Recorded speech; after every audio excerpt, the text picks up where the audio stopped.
Shivpuri collectorate परिसर में आयोजित जन सुनवाई में डामरौन कला तहसील करेला निवासी खुशबू परिहार ने प्रेम विवाह करने के कारण अपने मायके वालों से अपने पति और सास ससुर की सुरक्षा के लिए आवेदन देकर कलेक्टर से गुहार लगाई। पीड़ित सौरभ नामदेव ने बताया कि हमने अपनी मर्जी से 3 अप्रैल 2024 को प्रेम विवाह किया था। तब से ही मेरे ससुराल वाले मुझे और मेरे माता पिता को जान से मारने की धमकी दे रहे हैं और हमसे 5 लाख रुपए की मांग कर रहे हैं और हमारे घर पर कब्जा कर लिया। इसकी शिकायत हमने दिनारा थाने में की, लेकिन कोई सुनवाई नहीं हुई। इसके बाद आज हमने जन सुनवाई में आवेदन दिया है। लव मैरिज की है। एक मिनट, क्या नाम है आपका? सौरभ नामदेव मेरा नाम है।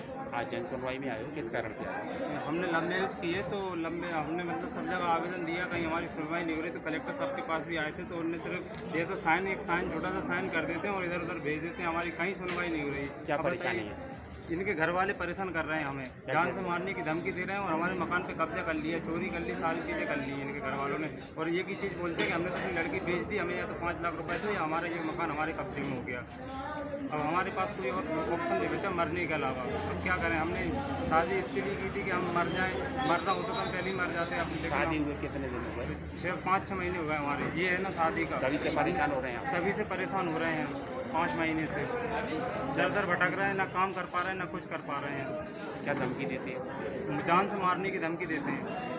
और मेरी माँ के साथ तो हाथापाई भी की है। मेरी माँ को मारा भी था इनके मम्मी ने और इनकी दादी ने।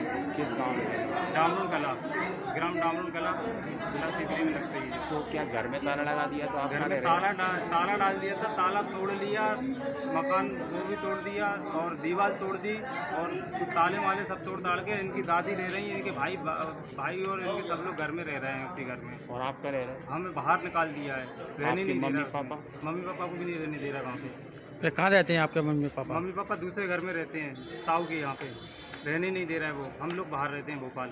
और लड़की का नाम क्या है? खुशबू परिहार। अच्छा, वो परिहार है, आप नामदेव हो? जी। एक ही गांव के हो? एक ही गांव के हैं। कहाँ पे की थी आपने शादी? भोपाल में शादी की थी। अच्छा। और हमने सब जगह दिनारा थाने में बयान दे दिए। दिनारा थाने वाले कोई भी सुनवाई नहीं कर रहे हैं। हम आवेदन देते हैं तो आवेदन की रिसीविंग नहीं देती हमारे लिए। और वहाँ जाते हैं तो वो कोई स्टार है, कोई सिंगोल ये क्या नाम है उनका, दरोगा जी का, वो हमें गाली दे के और धुतकार के भगा देते हैं। मतलब हमारे ऊपर मतलब हमारे लिए कोई सुरक्षा नहीं। इनके घर वालों पे कोई एक्शन नहीं उठाते कि इनके घर वालों को समझाएं कि तुम्हारी बच्ची ने जो किया है चलो उसके लिए माफ़ कर सकते हैं, कुछ भी कर सकते हैं, लेकिन घर वालों के दबाव में है वो।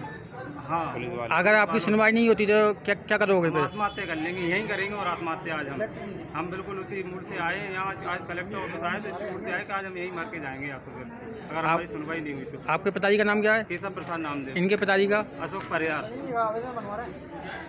कितने साल की है? बोलो तो। 19 साल की। 19 साल की। 19 साल की। क्या नाम है पूरा? खुशबू परिहार।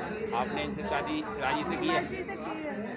माता पिता को बताया था? नहीं बताया था। फिर अब बाद में मालूम पड़ी तो क्या कर रहे हैं वो? मुझे जान से मारने की धमकी दे रहा है। उनका मकान में कब्जा कर लिया। बोल रहा है मकान चाहिए, आप पैसे दे 5 लाख रुपए। तो 5 लाख दे दो तो फिर शादी कर लो। अपनी लड़की बेच दी। क्या नाम है आपका? मेरा नाम है चंद्रमुखी नामदेव, आशाकार करता। कहाँ रहते हो आप? ग्राम डामरौन कला में। कौन से थाने में आता है? दिनारा थाने में।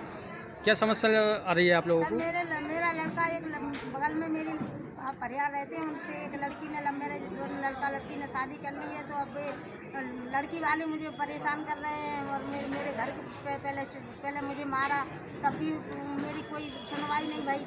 फिर दूसरे मेरे घर पे ताला डाल दिया। ताला डाला तो मैं ताले खुलवाने के चक्कर में चक्कर काटी मैंने।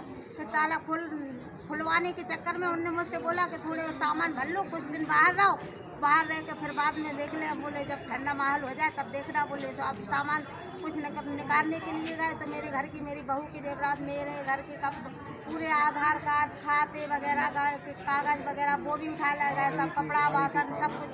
और फिर जो कुछ बचा था मैं उसमें से उठा के ले आई घर से। और फिर मेरे घर पे कौन करता परेशान? लड़की के घर वाले और परिवार वाले। अशोक परिहार है, उनके भैया तो थाने में रिपोर्ट लगाई आपने? नहीं गए थे सर, उनने नहीं, थाने वाले बोले सुबह चलना आना, बोले रिपोर्ट लिखवाया ना चोरी की, फिर न चोरी की रिपोर्ट उन्हें बैठा लिया और कुछ नहीं किया। और सवेरे से फिर कोई सुनता ही नहीं है, कोई सुनवाई नहीं है? कोई सुनवाई नहीं है। नन्ना तो हो हर कछु चीज का नन्ना है, जो कहाँ नहीं हो रहा है। मैं मानूंगी कि आज मेरे लड़के ने अकेला किया है तो मैं मान जाऊंगी। अगर मेरे लड़के ने अकेला किया हो तो मैं उसके लिए दंड के अपराधी हूँ, या फिर हुए नहीं अब तो भी मैं दंड के अपराधी हूँ। और नहीं तो मेरी सुनवाई की जाए और मेरा न्याय किया जाए। मैं एक आशा करता हूँ, मैं गांव में काम नहीं कर पा रही, मेरे ऊपर प्रेशर भी पड़ रहा है। बताओ मैं कैसे आपके लड़के का नाम क्या है? सौरभ। और लड़की का? लड़की का खुशबू परिहार। एक ही गांव की है? एक ही गांव के है सर, बगल में है। मेरे मकान पे कब्जा कर लिया गया है मेरे, और ताले तोड़वा दिए, ताले आज तोड़ के। और कलेक्टर साहब के पास आए तो क्या क्या कहा कलेक्टर साहब ने? अबे तो आवेदन ले लिया उन्होंने कुछ नहीं कहा। थाने में सुनवाई नहीं हो रही है आपकी? नहीं, हमें कहीं सुनवाई नहीं है। हम भोपाल तक हुआ है केस, हर चीज का निपटारा तो होता है किसी न कैसे ही न कैसे।